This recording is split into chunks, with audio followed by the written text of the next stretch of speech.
Bonjour et bienvenue dans l'entretien de France 24. En Israël, le service militaire est obligatoire. En général, 2 ans pour les femmes, 3 ans pour les hommes. De très jeunes gens d'à peine 18 ans apprennent donc le maniement des armes, puis s'en vont au contact de la population palestinienne dans les territoires occupés. Ils y maintiennent l'ordre officiellement. Ils matent et répriment des civils, disent d'autres voix, car certains jeunes Israéliens ne sortent pas indemnes de cette vie découverte face à celui que l'on vous dit être l'ennemi. Après la deuxième intifada, ces jeunes soldats juifs ont choisi de raconter leur vérité, celle d'une armée d'occupation qui violente les civils.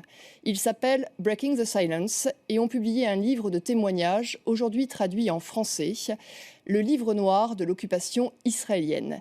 Yehuda Shaul, vous êtes notre invité, vous êtes ancien sergent dans l'armée israélienne et vous êtes le fondateur de ce mouvement. Ma première question, c'est combien vous avez de témoignages aujourd'hui? Vous êtes nombreux? Jusqu'à aujourd'hui, dans Breaking Silence, on a 950 personnes qui ont témoigné. Tous ont servi depuis le début de la seconde intifada jusqu'à aujourd'hui. Et on les a interviewés avec des enregistrements vidéo, on a vérifié tout ce qu'ils ont dit et le livre est un des exemples de la publication. Justement, parce qu'en fait, les témoignages que vous apportez sont des témoignages qui sont tellement forts que l'exactitude, c'est quelque chose que vous avez vraiment vérifié plusieurs fois. Nous savons depuis le début de Breaking the Silence que si on publie simplement une seule histoire et qu'on nous montre qu'elle est fausse, eh bien on va perdre notre crédibilité. Donc comme tout autre journaliste, il faut absolument faire des vérifications croisées pour soutenir ces histoires. Alors il y a une chose qui est très frappante quand on lit votre livre ou lorsque l'on parle avec des gens de votre mouvement, c'est que lorsque vous parlez de témoignages dans les territoires occupés, on imagine des brimades, on imagine des difficultés à des checkpoints. En fait, pas du tout. C'est pas du tout de ça dont vous parlez. C'est beaucoup plus violent. Oui, fondamentalement, on parle du régime militaire sur des millions de personnes depuis des décennies. Et c'est un aspect différent dans chaque histoire. Une partie où il y a les soldats qui perdent toute sensibilité, qui dépassent les bornes et battent les gens. Et une autre partie, c'est fondamentalement aussi ce que j'appellerais l'épine dorsale de l'occupation prolongée. C'est un régime qui est basé sur la peur. Et la seule façon de contrôler les gens qui sont sous vos ordres, c'est de les rendre craintifs. Et quand il faut accroître la crainte sans arrêt quand ils sont habitués à la crainte. Donc c'est un système qui est là pour intimider les gens sans cesse partout. Parce que ça, c'est la seule manière pour qu'ils nous soient obéissants. Vous insistez sur un point qui va être très contesté en Israël, c'est-à-dire que vous vous dites clairement on est une armée d'occupation et on se conduit comme telle? Absolument, nous sommes une armée d'occupation. Il n'y a aucune autre façon de le considérer. Mais quand moi j'étais formé pendant 6 mois pour être un militaire de combat, moi on m'a entraîné pour me battre en guerre contre l'Égypte ou la Syrie. Si Dieu préserve, on a une guerre avec eux, on doit défendre nos frontières. Mais moi, ce que j'ai fait pendant 2 ans et demi de mon service militaire, c'était d'appliquer notre loi sur les Palestiniens pour être sûr qu'ils n'étaient pas libres, qu'ils vivaient sous notre férule, pour préserver et maintenir les droits de la population israélienne qui vit dans les colonies. Pour les gens qui découvrent en fait Breaking the Silence au travers de cette émission, donnez-nous quels sont les témoignages les plus parlants auxquels vous pensez. Qu'est-ce qui pour vous est spectaculaire et explique votre action? J'ai choisi, pour expliquer ce que nous faisons, pas les choses les plus frappantes, mais plutôt les choses les plus banales que j'ai faites moi en tant que soldat. C'est ce qu'on appelle à l'armée, faire sentir notre présence. Qu'est-ce que ça veut dire? La logique militaire dit que si les Palestiniens auront le sentiment que les soldats israéliens sont partout, tout le temps, ils vont avoir peur d'attaquer. Alors, qu'est-ce qu'on fait pour les faire sentir comme ça? On fait sentir notre présence. Là, maintenant, pendant que nous sommes en train de parler ici dans ce studio, il y a 2 patrouilles militaires à Hébron, qui est la plus grande ville palestinienne en Cisjordanie, où j'ai servi moi pendant 14 mois en tant que soldat. Alors là, il y a en ce moment 2 patrouilles militaires qui font cela, qui font sentir notre présence. Qu'est-ce que ça veut dire? Eh bien, il commence la patrouille à 22 heures jusqu'à 6 heures du matin, pendant 8 heures. On est dans les rues de la vieille ville de Hébron. On rentre dans une maison en force. Ce n'est pas une maison sur laquelle on a des renseignements. Moi, je suis sergent, je choisis une maison au hasard, je pénètre de force dans la maison, je réveille la famille, je sépare les hommes des femmes, je fouille l'endroit. Vous pouvez imaginer un petit peu ce qui se passe quand des soldats rentrent de force dans un appartement la nuit.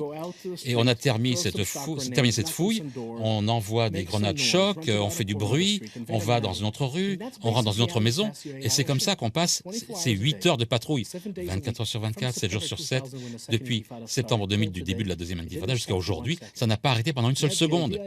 Voilà, l'idée c'est ça. Chaque Palestinien doit sentir que les militaires sont juste là, derrière son cou. Ils ne savent pas quand ils vont apparaître, ce qu'ils vont faire, de quoi savoir l'air et combien ils seront. C'est fait ce qu'on appelle en l'armée « litzor trushat dirdafut », créer un sentiment d'être poursuivi. Et ça, c'est la forme militaire, c'est l'argot militaire. Et à nouveau, ce n'est pas l'histoire d'un méchant officier, non, c'est notre mission 24 heures sur 24, 7 jours sur 7. Alors vous avez réagi de cette manière-là, c'est-à-dire que ça vous a choqué et vous avez voulu en parler.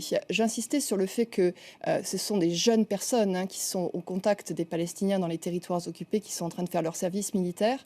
Autour de vous, quelles ont été les réactions? C'est-à-dire, est-ce qu'il y a des jeunes qui servent, pour qui c'est normal, c'est bien, d'autres qui trouvent que bon, c'est le service militaire, on fait le dos rond et ça va passer, et d'autres comme vous qui vont être choqués, qui vont être détruits?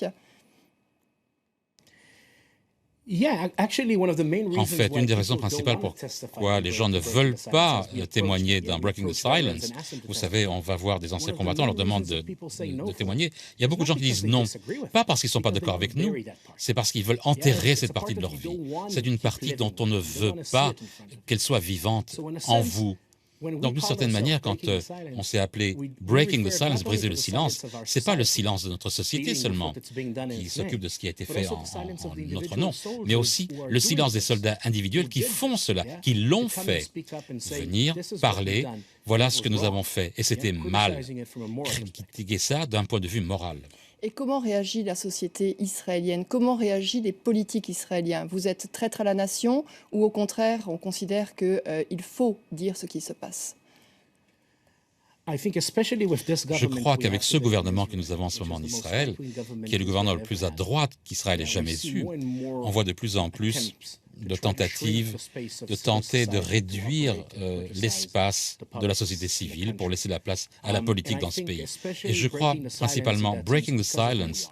Et c'est à cause de cela que nous sommes là. Notre entité, notre identité en tant que soldats, nous sommes crédibles. C'est pourquoi ils doivent nous attaquer plus fort. Mais je crois que c'est une bonne chose, c'est un bon signe. C'est-à-dire qu'on a une importance. Si on était ignoré, ça serait... Ouais, on dit ce qu'on dit et puis la politique continue son petit chemin. Nous, on est attaqués parce que ça a un sens. Et ça a un sens de nous attaquer parce qu'on essaie de défier ce qui est tellement confortable pour que tellement de gens le pensent, le croient et continuent leur vie. On dit, hé les gars, il y a une occupation, regardez ce qu'on est en train de faire. La chose intéressante, c'est que vous avez choisi justement la voie de la communication. Moi, en tant que journaliste, j'étais en 2010 à Hébron et j'ai rencontré des gens de votre mouvement qui m'ont fait rentrer dans Hébron pour me montrer ce qui se passait.